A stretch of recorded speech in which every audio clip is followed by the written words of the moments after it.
This bare land was littered with cocoa, but today it has been ravaged by the hunt for gold by illegal miners.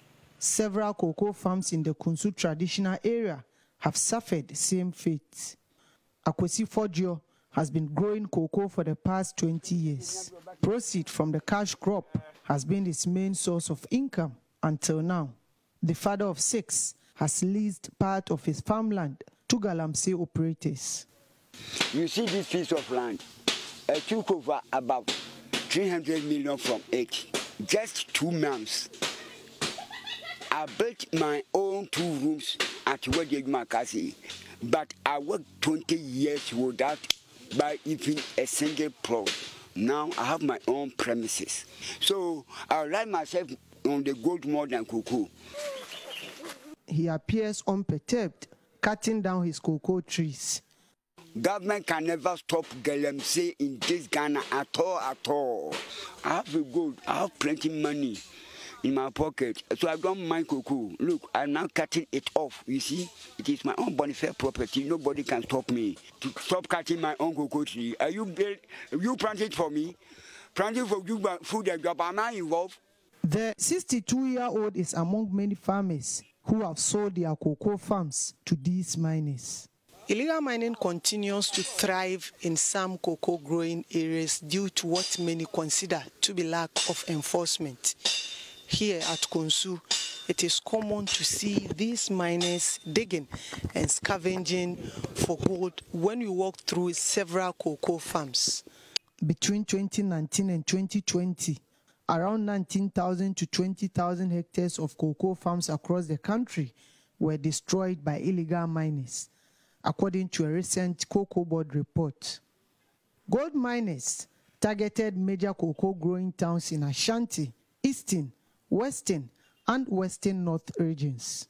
Eric Adekusi, a miner, explains the means they used to get the farmland from the farmers.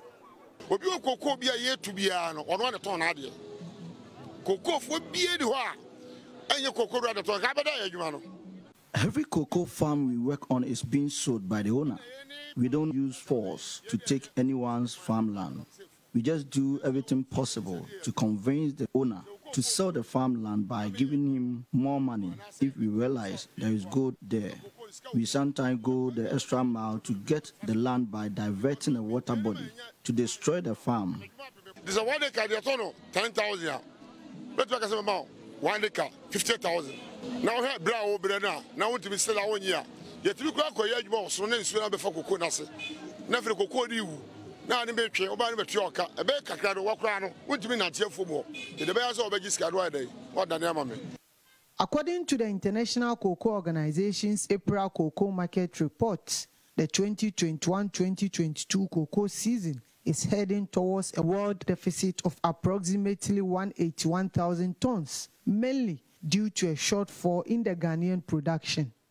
67-year-old Nana Kwesi Poku, a cocoa farmer, fears cocoa production will drop drastically in the coming years if measures are not put in place to prevent farmers from selling their farmland to the miners.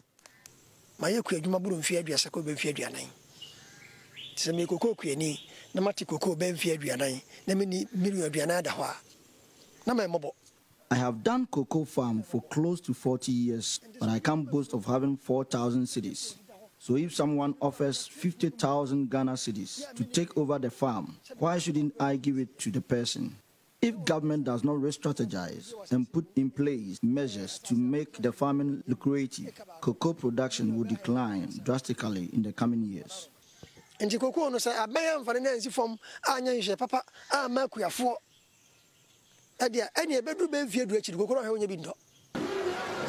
Kunsu has now become the hub of mining, with thousands of youth from across the country moving there on a daily basis to engage in Galamsey to generate some income.